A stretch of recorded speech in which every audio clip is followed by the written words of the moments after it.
काश्यते प्रकाश्यते इति काशी, तो काशी जाते थे। तो काशी के विद्वानों ने निर्णय लिया है, और पहले भी शासकों ने, क्योंकि कई जो सनातनी थे उन्होंने मंदिरों का पहले भी लोकार्पण किया है। तो मोदी जी लोकार्पण कर रहे हैं तो इसमें चिल्लाने वाली क्या बात है? इसमें तो सबको हर्षित होना चाहिए।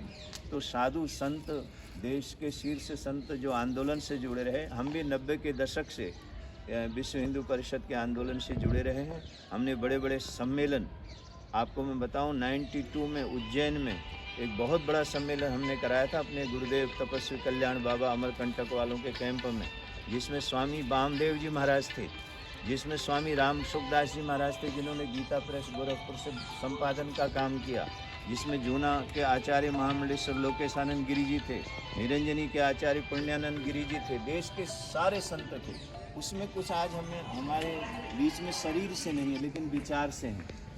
उन महापुरुषों की ताकत ने और उन बलिदानियों की ताकत ने, उन संतों की ताकत ने ये मंदिर का निर्माण करा है। ये मंदिर का निर्माण मानवकृत नहीं है, ये सब प्रभु राम जी की इच्छा थी। राम जी का जिसको आदेश हुआ, हमें ऐसा लगता है कि जो हमारे यहाँ 3 अवस्थाएं बताई गई हैं, जागृत, स्वप्न और सुषुप्ति, हमें ऐसा लगता है कि भगवान राम का ही आदेश मोदी जी को और योगी जी को था कि आप मेरा मंदिर का निर्माण करो, और नहीं तो इतने अल्प काल में इतने बड़े मंदिर का, भव्य और दिव्य मंदिर का निर्माण होना ये असंभव और अशक्य था। एक घर हम बनाते हैं उसमें 5 साल 10 साल लग जाते हैं, और इतने बड़े भव्य मंदिर का निर्माण और इतने स्वल्प काल में होना, ये सभी राष्ट्रवासियों के लिए गौरव की बात है। एक बात मैं और कहना चाहता हूँ, कुछ लोग अपने अपने ढंग से बोल रहे हैं, लेकिन कई लोग ऐसे हैं, कई मुस्लिम ऐसे हैं, वो उन्होंने राम मंदिर के लिए अपना योगदान दिया। ये जो सबका साथ और सबके विकास वाली बात है, ये तो हमारे शास्त्रों में पहले से कहा है, वो उसी को मोदी जी ने क्रियान्वित किया और कर रहे हैं। तो अच्छा लग रहा है। इस समय हम, आप जहाँ भी नज़र दौड़ाएं वहाँ से आपको संत ही संत नज़र आएंगे। तो इस समय पूरा जो अवध है वो पूरा भगवामय हो रहा है। जय श्री राम।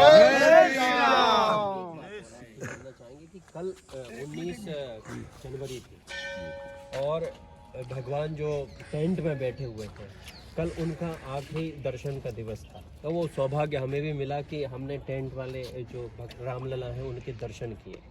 वो जो टाट पे बैठे हुए राम से अब ठाट पे जा रहे हैं, वो जो फील है वो राम पथ पे, भक्ति पथ पे और तमाम जो पथ अयोध्या में बनाए गए उस पे दिखाई दे रहा है।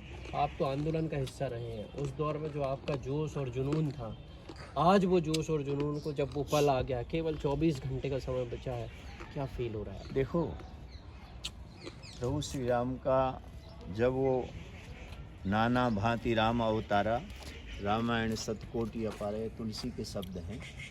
राम जन्म के हेतु अनेका, परम विचित्र एकत एका, ये भी मानस की चौपाई है। प्रभु श्री राम जब इस धराधाम पर मनुष्य के रूप में आए, उनको बहुत संघर्ष करना पड़ा, और उनका जो स्वरूप है, उनका जो श्री विग्रह है, और मेरे को ऐसा लगता है वो भी टेंट में रखा। पहले के शासक चाहते ना, जो सत्ता के शीर्ष पदों पर बैठे हुए थे, वो चाहते थे ना यश ले सकते थे, लेकिन यश लेना सबके भाग्य में नहीं होता। जिनकी नीयत ठीक होती है, जिनकी शरारतें ठीक होती हैं, उनके कार्य भी अच्छे होते हैं। वो चाहते यश ले सकते थे, वो यश नहीं ले पाए, और ये यश मोदी और योगी जी को मिलना था।